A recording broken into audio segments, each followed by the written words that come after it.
Islamic video کے لیے ہمارے چینل قاسمی آفیشیل ویب کو ضرور سبسکرائب کریں۔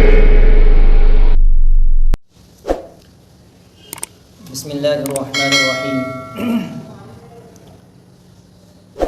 نحمده ونصلی علی رسولہ الکریم، اما بعد۔ محترم سامعین، قربانی کا موسم آنے والا ہے۔ جب ذی الحجہ کا مہینہ شروع ہوتا ہے تو قربانی کی تیاریاں شروع ہو جاتی ہیں۔ کوئی جانور خرید رہا ہوتا ہے، کوئی اس کی خدمت کر رہا ہوتا ہے، کوئی اپنے رب کی رضا کے لیے اس عظیم عبادت کی تیاری کی نیت کر رہا ہوتا ہے۔ لیکن ساتھ ساتھ میں ہمیں یہ بات ذہن میں رکھنی چاہیے اور یہ سوال ذہن میں رکھنا چاہیے کہ آخر شریعت اسلام میں قربانی کی کیا حیثیت ہے، قربانی کی شرعی حیثیت کیا ہے۔ تو اس بات کو سمجھتے ہیں کہ قربانی شریعت اسلام میں ہر ایسے مسلمان عاقل بالغ مقیم شخص پر جو ایام نحر میں صاحب نصاب ہو، یعنی 10ویں ذی الحجہ، 11ویں ذی الحجہ اور 12ویں ذی الحجہ کو، ان ایام کے اندر اگر وہ صاحب نصاب ہے تو ایسے شخص پر فقہ حنفی کے مطابق قربانی کرنا واجب ہے۔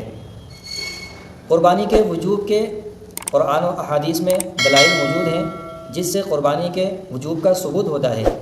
قرآن کریم میں ایک آیت ہے، فَصَلِّ لِرَبِّكَ وَانْحَرْ۔ قاضی ثناء اللہ پانی پتی مشہور مفسر ہیں، وہ اس آیت کے تحت لکھتے ہیں کہ حضرت عکرمہ، حضرت قتادہ اور حضرت عطاء وہ فرماتے ہیں کہ اس آیت میں فصل میں جس نماز کا تذکرہ ہے اس سے مراد نماز عید ہے، اور ونحر میں جو قربانی کا تذکرہ ہے اس سے قربانی ہے۔ گویا دو باتیں ثابت ہوتی ہیں، نمبر ایک نماز عید واجب ہے، نمبر دو قربانی کرنا بھی واجب ہے۔ اسی طرح علامہ ابوبکر جساس اپنی تفسیر احکام القرآن میں فرماتے ہیں کہ حضرت حسن بصری رحمۃ اللہ علیہ نے فرمایا کہ فصل سے مراد نماز عید ہے اور ونحر سے مراد قربانی ہے۔ گویا وہ بھی اس سے نماز عید کے واجب اور قربانی کے واجب ہونے کا ثبوت پیش کرتے ہیں، ثابت کرتے ہیں۔ اسی طرح احادیث مبارکہ سے بھی قربانی کے واجب ہونے کا ثبوت ملتا ہے۔ حضرت ابو ہریرہ رضی اللہ تعالیٰ عنہ کی روایت ہے، عن ابی ہریرہ رضی اللہ تعالیٰ عنہ انہ قال من كان له عن رسول اللہ صلی اللہ علیہ وسلم قال من كان له ساعة ولم يضحي فلا يقربن مصلانا۔ ابن ماجہ کی روایت ہے، آپ علیہ الصلاۃ والسلام نے فرمایا جو شخص وسعت ہونے کے باوجود قربانی نہ کرے تو وہ ہماری عید گاہوں کے قریب بھی نہ بھٹکے۔ اس حدیث مبارکہ کے اندر آپ علیہ الصلاۃ والسلام نے قربانی نہ کرنے پر سخت وعید ارشاد فرمائی ہے، اور وعید جو ہوتی ہے وہ ترک واجب پر ہوتی ہے، لہذا معلوم ہوتا ہے کہ قربانی کرنا واجب ہے۔ اسی طرح ایک دوسری روایت میں ہے، حضرت جندب بن سفیان کی روایت ہے، وہ فرماتے ہیں شہدت النبی صلی اللہ علیہ وسلم یوم النحر، میں آپ علیہ الصلاۃ والسلام کی خدمت میں یوم النحر میں حاضر ہوا۔ فقال، تو آپ صلی اللہ علیہ وسلم نے فرمایا من ذبح قبل الصلاۃ فلیعد مکانہا، جس نے عید کی نماز سے پہلے قربانی کر لی تو اس کو چاہیے کہ وہ اس کی جگہ دوسری قربانی کرے۔ ومن لم یذبح فلیعد بعدہا بعد الصلاۃ، اور جس نے قربانی نہیں کی تو اس کو چاہیے کہ وہ عید کی نماز پڑھ کر قربانی کر لے۔ اس حدیث کے اندر بھی آپ علیہ الصلاۃ والسلام نے عید کی نماز پڑھنے سے پہلے قربانی کرنے پر دوبارہ قربانی کرنے کا حکم دیا ہے، تو اس سے بھی معلوم ہوتا ہے، پتہ چلتا ہے کہ قربانی کرنا واجب ہے۔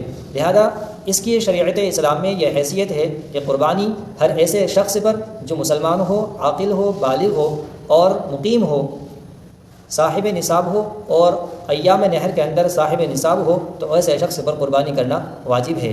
صاحب نصاب ہونے کی جو شرط ہے، اس کی جو مقدار ہے، وہ آج کے اعتبار سے 52.5 تولہ چاندی یا اس کے بقدر قیمت ہو، یا نقد قیمت ہو، یا 7.5 تولہ سونا ہو۔ جس کے پاس اتنی مالیت موجود ہے اس کے اوپر قربانی کرنا واجب ہے۔ اور چونکہ آج کل اتنی وسعت ہوتی ہے ہر شخص پر کہ وہ قربانی کر سکتا ہے، تو اس پر اگرچہ وہ صاحب نصاب نہیں ہے، اس پر قربانی واجب نہیں ہے، لیکن اس کو چاہیے کہ وہ بھی قربانی کرے اور اس عظیم عبادت میں شریک رہے۔ وآخر دعوانا الحمدللہ رب العالمین۔